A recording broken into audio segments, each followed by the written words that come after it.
It was a warm afternoon, and Maya Brooks was walking home from school, her backpack slung over one shoulder.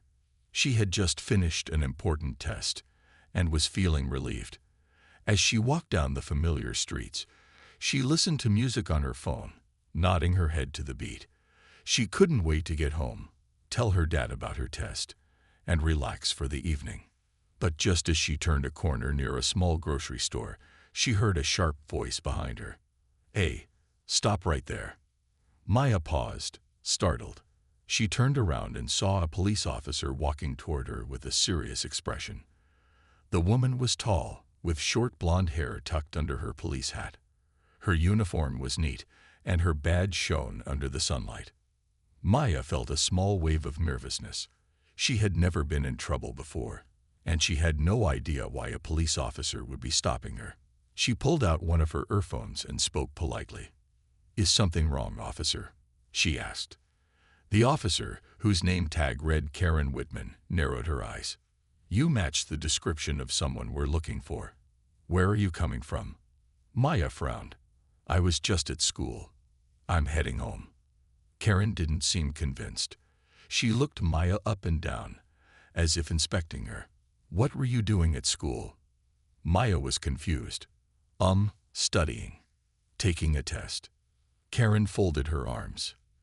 "Do you have an ID on you?" Maya nodded quickly. "Yes, I have my school ID in my bag. I can show you." She reached for her backpack to take it out, but before she could even unzip it, Karen suddenly grabbed her wrist. "Don't move," she snapped. Maya's heart pounded, but I was just. "I don't want to hear it," Karen interrupted. "Turn around and put your hands behind your back." Maya's eyes widened in shock. "What? But I didn't do anything." Karen didn't listen. Within seconds, Maya felt cold metal against her wrists as handcuffs clicked into place. A few people walking nearby slowed down, watching the scene unfold. A woman at the grocery store entrance gasped, and an older man frowned in concern. "Officer, what's going on?" the man asked. "She's being detained for questioning," Karen said firmly, tightening the cuffs. Maya's hands were shaking now. "Please, I didn't do anything. I have proof." But Karen didn't care. She took out her radio and spoke into it. "I have a suspect in custody. Bringing her in now." Maya felt her heart drop. She wasn't a suspect. She was just a regular girl walking home from school.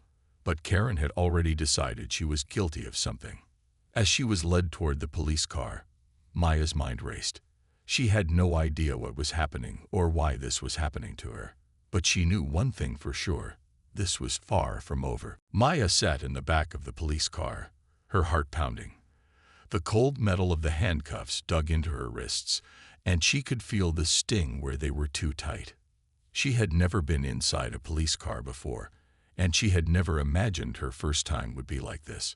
Through the window, she could see people watching, their faces full of confusion and concern.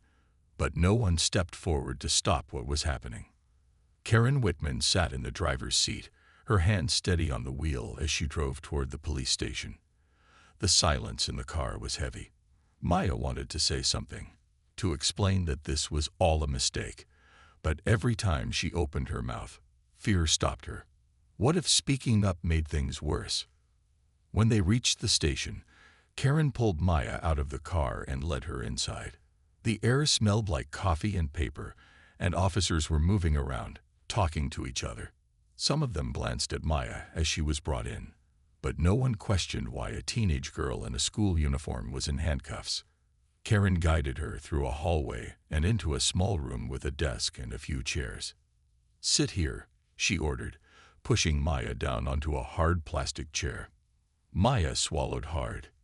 "Can I call my dad?" she asked, her voice quiet but steady. Karen ignored her and started filling out some paperwork. A few minutes later, she finally looked up. "Before we do anything else, we need to check you for any hidden items." Maya blinked in confusion. Hidden items.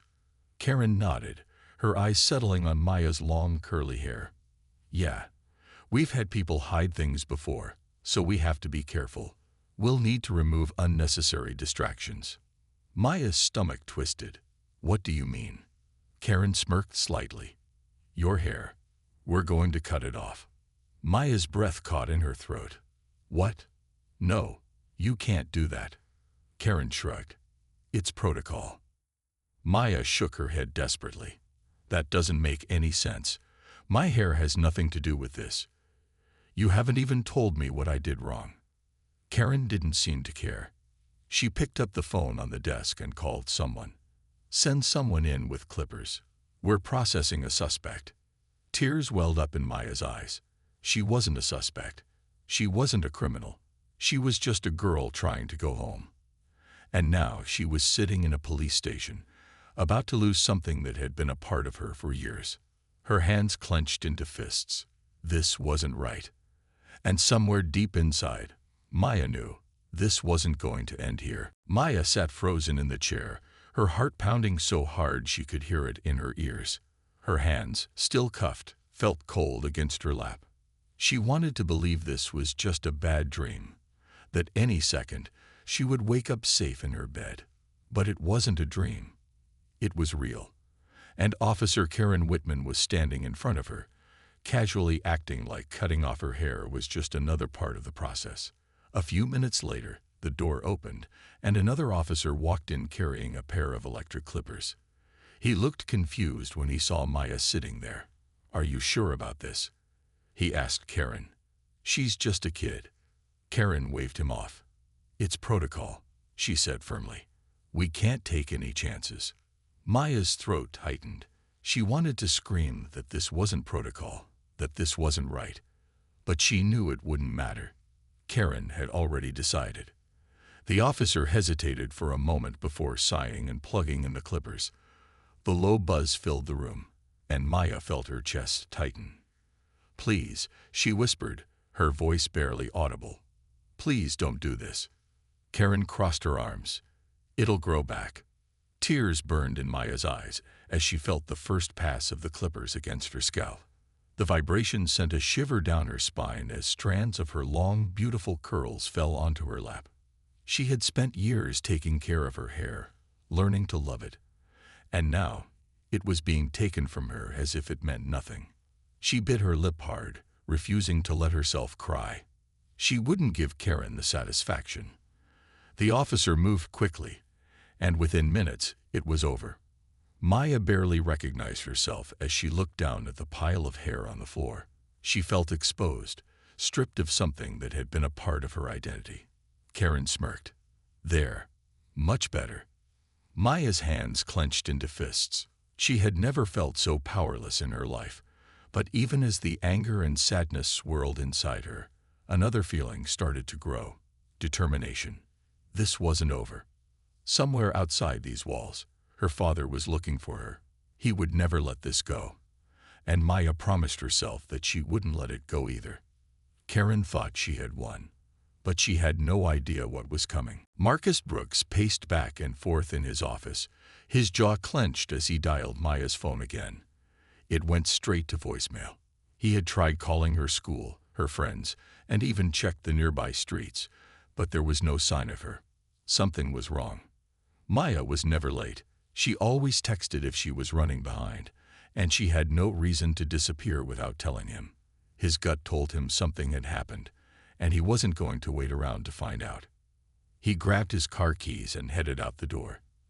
As he drove through town, he checked every corner, every street where Maya might have been. His heart pounded harder with each passing minute. Then, just as he reached an intersection, his phone rang. Mr. Brooks. It was one of Maya's friends, Jasmine. Jasmine, do you know where Maya is? He asked urgently. There was a pause. I think she was taken by the police. Marcus slammed on the brakes. What? Why? I don't know. I was at the grocery store when I saw it. This officer, she just stopped Maya out of nowhere. She didn't do anything, Mr. Brooks. They put her in a police car and drove off. Marcus felt his blood turn cold. Which officer? His voice was dangerously calm. I don't know her name, but she was tall, with short blonde hair. That was all Marcus needed to hear. His grip tightened on the steering wheel as he turned the car around and sped toward the police station. Inside the station, Maya sat in the small room, staring at the floor. She had stopped crying. Instead, she felt numb. Her head was cold, and every time she moved, she could feel the absence of her hair. She didn't even know how long she had been there. Then, the door to the station burst open. Marcus walked in, his presence filling the room. He was a tall man with sharp eyes, a strong build, and the kind of confidence that made people step aside when he entered. He wasn't just Maya's father. He was a well-known civil rights attorney, someone who had spent years fighting cases exactly like this. As soon as he stepped inside, officers turned their heads. Some recognized him immediately, their expressions shifting from indifference to concern. He marched straight to the front desk. "Where is my daughter, Maya Brooks?" The officer at the desk hesitated. "Sir, I don't want excuses. I want my daughter. Now." His voice was calm, but there was an edge to it that made everyone stop. Just then, Karen walked out from the hallway, her smirk disappearing the moment she saw who he was. Marcus locked eyes with her. In that moment, Karen realized she had just made the biggest mistake of her career. The tension in the police station was thick as Marcus Brooks took a step forward, his eyes locked onto Officer Karen Wickman. His presence alone changed the atmosphere. Officers who had been moving about stopped in their tracks, sensing that something serious was about to unfold. Karen, who had been so confident just moments ago, suddenly felt uneasy. She had dealt with angry parents before, but this was different. The way Marcus looked at her made her stomach tighten, though she quickly straightened her posture, trying to act in control. "Where is my daughter?" Marcus demanded, his voice low but firm. Karen crossed her arms. "Your daughter was detained for questioning." She matched the description of a suspect. Marcus narrowed his eyes. "And what crime was she accused of?" Karen hesitated for half a second. "We had reports of suspicious activity in the area." Marcus let out a humorless chuckle. "Suspicious activity? You mean walking home from school?" Other officers in the room exchanged glances. Some of them had been uncomfortable with Karen's actions from the start, but none had spoken up. Now, with Marcus Brooks standing in front of them, they knew this wasn't going to be brushed under the rug. "I want to see my daughter now," Marcus said, his patience running thin. Karen hesitated, but before she could make another excuse, a senior officer, Captain Reynolds, stepped in. He had been watching from his office, and now that he understood the situation, he wasn't about to let it get worse. "Bring the girl out," Reynolds ordered. His voice left no room for argument. A younger officer quickly moved to obey. A moment later, Maya stepped out of the back room. Marcus's heart dropped the moment he saw her. His strong, confident daughter stood before him with her head completely shaved. Her eyes, usually so full of life, were filled with hurt and exhaustion. Marcus felt a wave of anger like never before. His hands clenched into fists as he turned to Karen, his voice dangerously calm. "What did you do?" Karen shifted uncomfortably. It was standard procedure. Marcus took a slow, steady breath. "You humiliated my daughter. You violated her rights. And you think you're going to get away with it." Karen's confidence cracked. "It was just hair," she mumbled. Maya finally spoke, her voice quiet but steady. "It wasn't just hair to me." Marcus placed a protective hand on his daughter's shoulder. He turned back to Captain Reynolds. "I hope you understand what's about to happen next." Reynolds sighed, already knowing the damage was done. "Mr. Brooks, let's talk privately." Marcus didn't smile. He didn't thank him. He only said one thing before leading Maya out of the station. "You'll be hearing from my lawyers." And with that, the real fight began. The car ride home was quiet. Maya sat in the passenger seat, staring out the window. Her reflection in the glass looked like a stranger. She reached up and touched her bare scalp, feeling the smoothness where her beautiful curls used to be. Marcus glanced at her, his grip tight on the steering wheel. His anger hadn't faded, it had only grown. He had spent years fighting for justice, but this time it was personal. "I'm sorry, sweetheart," he said softly. Maya turned to him, surprised. "Why are you sorry? You didn't do anything. I should have been there. I should have protected you." His voice was filled with guilt. Maya shook her head. "This isn't your fault. It's hers." She looked down at her hands. "She acted like I wasn't even a person, like I didn't matter." Marcus clenched his jaw. "She's going to learn just how much you matter." When they got home, Maya went straight to her room.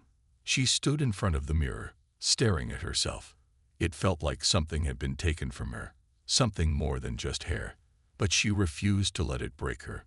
Then she heard her dad on the phone.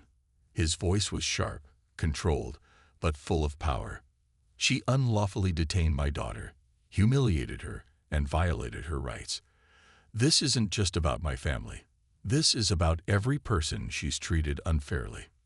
Maya stepped closer to the door, listening. "Yes," Marcus continued, "we're taking legal action. And I want this all over the news." Maya's heart skipped a beat. The news. The next morning, everything changed. When Maya woke up, she checked her phone and gasped. Her inbox was flooded with messages. Friends, classmates, even people she didn't know had reached out. Then she saw the headlines. "Officer under investigation for wrongfully detaining teen." "Police officer cuts young girl's hair without permission. Father fights back." Maya's hands trembled as she scrolled through the articles. People were outraged. The story had spread everywhere. She walked into the living room, where Marcus was watching a news report. The anchor was talking about the incident, showing a picture of Karen Whitman. "She's suspended," Marcus said simply. "For now." Maya sat down beside him. "People actually care." Marcus looked at her. "Of course they care. What happened to you was wrong. And when people see injustice, they speak up." Maya felt something warm in her chest. She wasn't alone. But she wasn't just going to sit back and watch. She took a deep breath. "I want to tell my story." Marcus raised an eyebrow. "Are you sure?" Maya nodded. "Yes. I don't want to just be a headline. I want people to hear it from me." And with that, Maya took her first step toward justice. Maya sat in front of a camera, her hands resting in her lap. A reporter from a well-known news channel sat across from her, holding a microphone. Bright lights shone in her face, but she didn't feel nervous. She was ready. Her father sat beside her, offering a reassuring nod. The reporter smiled gently. "Maya, can you tell us what happened that day?" Maya took a deep breath. "I was just walking home from school. I wasn't doing anything wrong. Then, Officer Karen stopped me. She didn't tell me why. She just asked a lot of questions, and no matter what I said, she didn't listen." The reporter nodded. "And then she took you to the station." Maya's fingers tightened on her lap. "Yes, I asked to call my dad, but she ignored me. She treated me like a criminal. And then, she cut my hair. She said it was protocol, but I knew it wasn't. She did it to humiliate me." Her voice trembled slightly, but she didn't look away. "What did you feel at that moment?" the reporter asked. Maya swallowed. "I felt powerless. Like my voice didn't matter. Like I wasn't a person to her." Marcus placed a hand on Maya's shoulder, his expression serious but proud. "But she is a person," he said firmly. "And she won't be silenced." The reporter turned back to Maya. "What do you want to say to others who might be afraid to speak up?" Maya took another deep breath. "I want them to know they aren't alone, that their voice matters, and that no one has the right to take away their dignity." The interview aired that night, and the reaction was immediate. People all over the country started talking about Maya's story. Social media exploded with support, and hashtags like #JusticeForMaya began trending. People shared similar experiences, and more voices joined the conversation. Outside the police station, a peaceful protest formed. People held signs demanding justice, calling for action against Karen and officers like her. Inside the station, Karen Whitman sat at her desk, staring at her computer screen. The headlines, the news reports, the endless messages. It was all too much. She had been suspended, but now she was starting to realize that it wasn't just about losing her job. Her reputation was destroyed. Captain Reynolds called her into his office. His face was unreadable as he looked at her. "You've put this entire department under fire," he said. Karen opened her mouth to argue, but he held up a hand. "There's nothing more to say. You need to prepare yourself, because consequences are coming." Karen sat in silence, feeling a sinking weight in her chest. For the first time, she truly understood. She had made a mistake, and there was no escaping it now. Days passed, but the storm didn't die down. If anything, it only grew stronger. News channels continued to cover Maya's story, and people from all over the country demanded justice. The mayor even released a statement, promising a full investigation into the police department's actions. Maya watched it all unfold from home. Every time she checked her phone, there were more messages of support. People she had never met were standing with her, and it gave her strength. Then, one morning, Marcus received a call. He answered it, listening carefully before nodding. When he hung up, he turned to Maya. "They're pressing charges against Karen," he said. Maya's eyes widened. "Really?" Marcus nodded. "Yes, the department finished their investigation. She broke several policies, and they found complaints from other people, too. This wasn't the first time she treated someone unfairly. It's just the first time she got caught." Maya exhaled slowly. She had wanted justice, but she hadn't expected it to happen so fast. A few days later, Karen Whitman was officially fired from the police force. The department made a public statement, admitting that what happened to Maya was wrong. The police chief apologized, and they announced new training programs to prevent discrimination. But for Maya, the biggest moment came when she finally stood in front of her classmates again. She had been nervous about going back to school, but as soon as she walked into the hallway, she saw something that made her stop. Almost every girl in her grade had cut their hair short. Maya's mouth fell open. "What?" Jasmine walked up to her, smiling. "We did it for you," she said, "to show that your hair doesn't define you. You're still you, no matter what." Tears welled up in Maya's eyes. She had never felt so supported in her life. She had thought losing her hair had taken something from her, but now she realized something else. She had gained something much bigger. A voice called out from behind. "Hey, Maya." She turned and saw a younger girl, maybe in middle school, standing there shyly. "I just wanted to say thank you for speaking up." Maya smiled. "You're welcome." As she walked through the halls, surrounded by friends, she realized something important. This wasn't just about what happened to her. It was about change, about making sure no one else had to go through what she did. And with that thought, Maya held her head high. Her hair would grow back, but her voice, her strength, would last forever.